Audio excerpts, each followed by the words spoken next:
Welcome to today's video. Today's video is all about the newly released Leica M11, and I'm going to save you over £12,000 today. This is the Leica M11. Well, actually it's not, it's the Leica M10, but externally you wouldn't know the difference apart from the number. The Leica M11 is for sale in the UK at £7,500. If you put a 50mm 1.2 Noctilux lens on that, that's £6,700. That's £14,200 for one lens and one camera.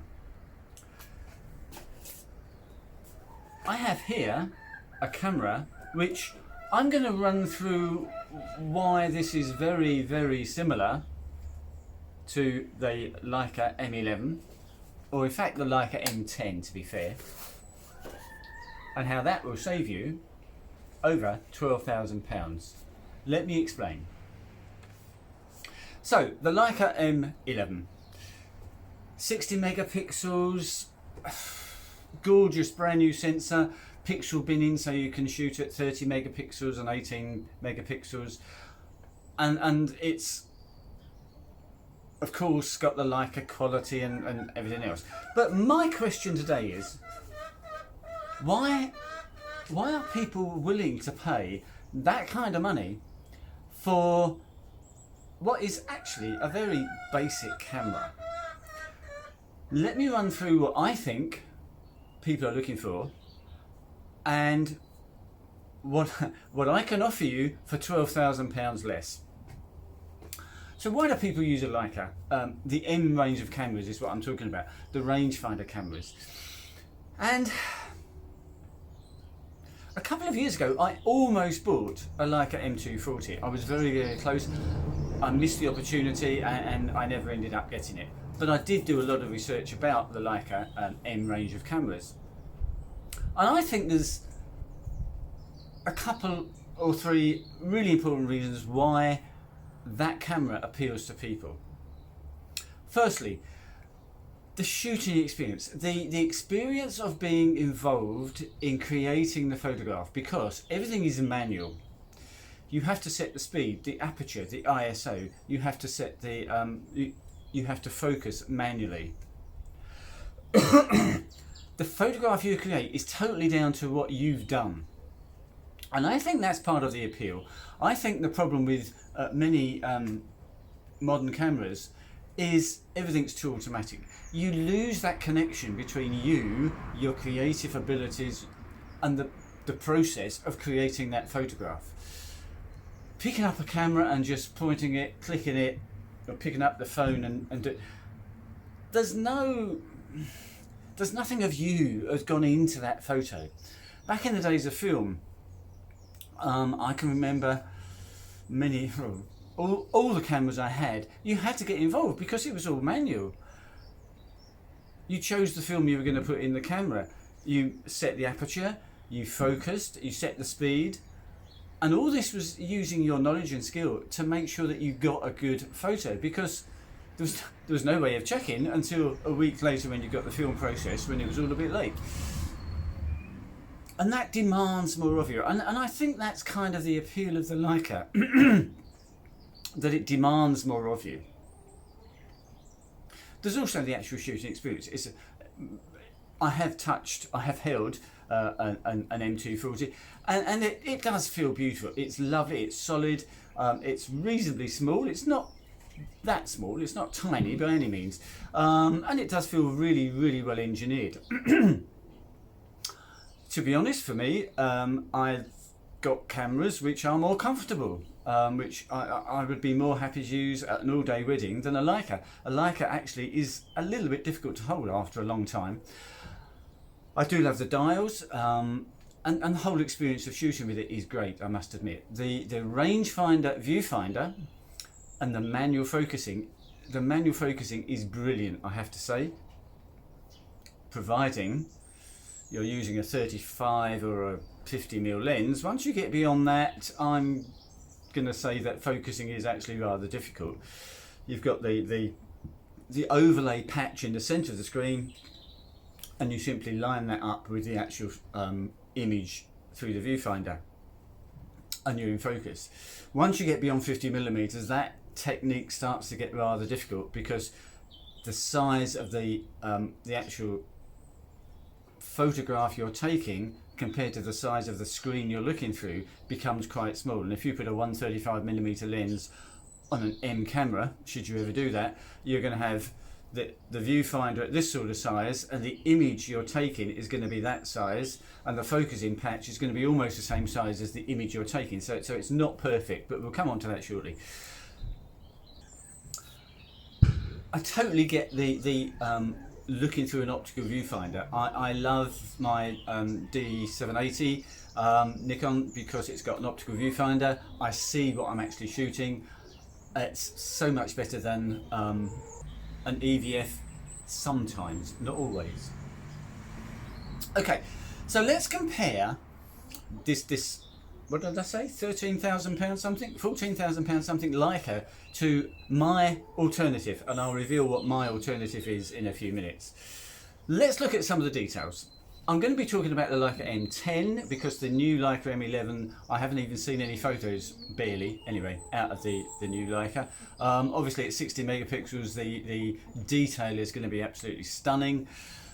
But to be fair, the camera I'm suggesting probably isn't going to compare in that aspect, but to a Leica M10, M9, 240, it's going to be very comparable. Let's have a look.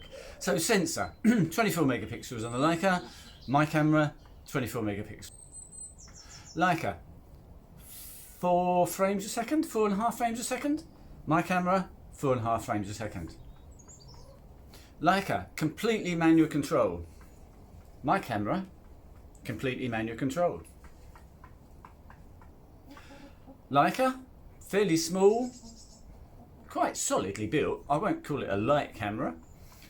My camera, almost very similar dimensions, a little bit thicker, actually more comfortable to hold, very similar weight. Image quality. Leica, renowned forever for its image quality. My camera produces very good images. Remember, image quality is a combination of the camera and the lens, and the lens on my camera produces stunning images. So let's have a look at my camera. Let me unbox. We're talking, of course, about the Nikon Z5, but with the 50mm 1.2 AI lens, manual focus. So in overall specifications, we've got a camera here that, if you compare to a Leica M10, is very similar in specifications. With the 50mm lens on, it's 1.2, 24 megapixels, 4.5 frames a second. So some of the sort of headline specifications, as I say, are extremely similar. I mentioned the shooting experience with a Leica. The shooting experience with this can be almost identical to a Leica. Let me show you. I've got one of the user settings set up to manual, completely manual.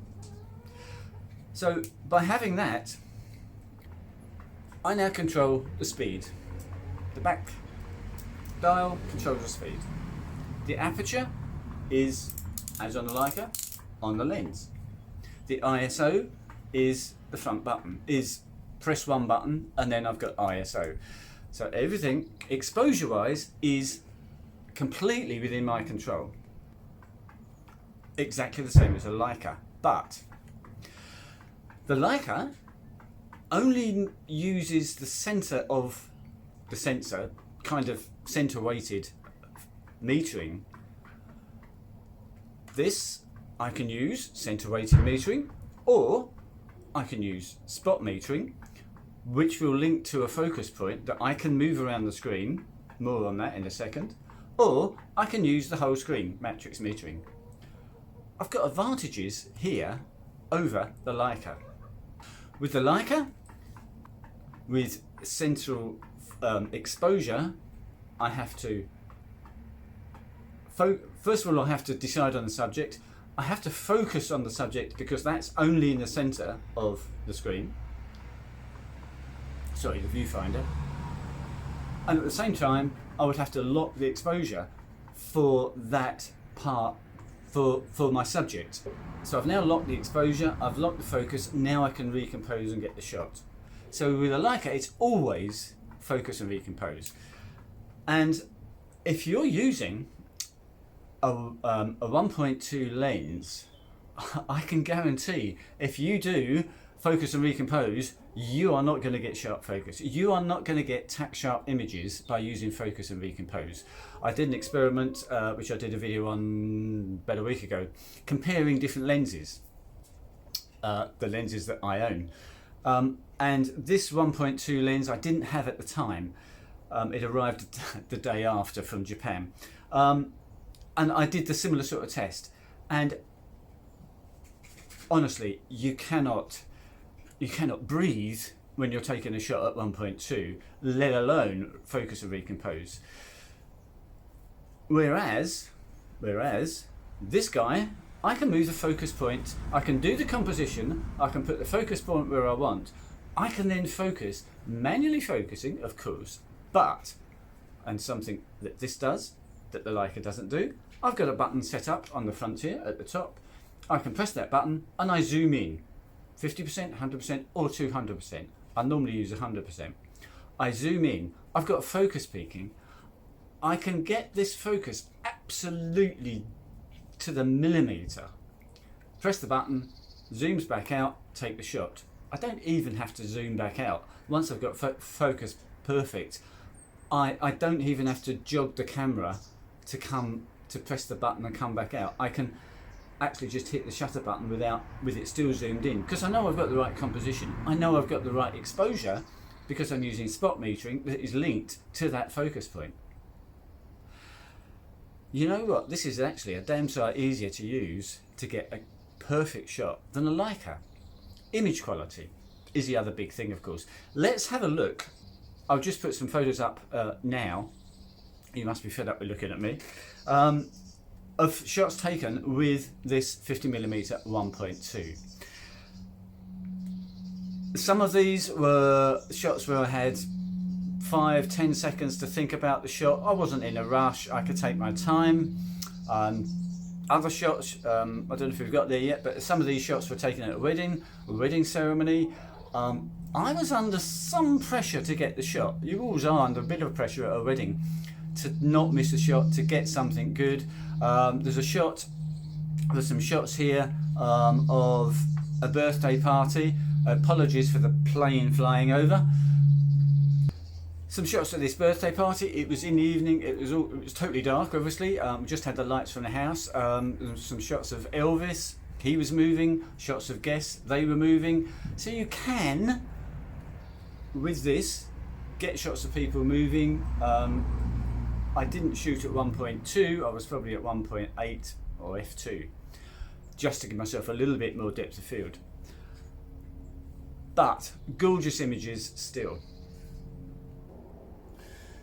So that's my slightly tongue-in-cheek, but a little bit serious as well, about how good a Nikon camera is with the 50mm 1.2 lens on. It really does create a camera that I would happily stand next to a guy with a Lieca M11 and get shots which I think would be very, very similar. And I'm not even going to ask for the £12,000 from you. Enjoy your day. Cheers for now.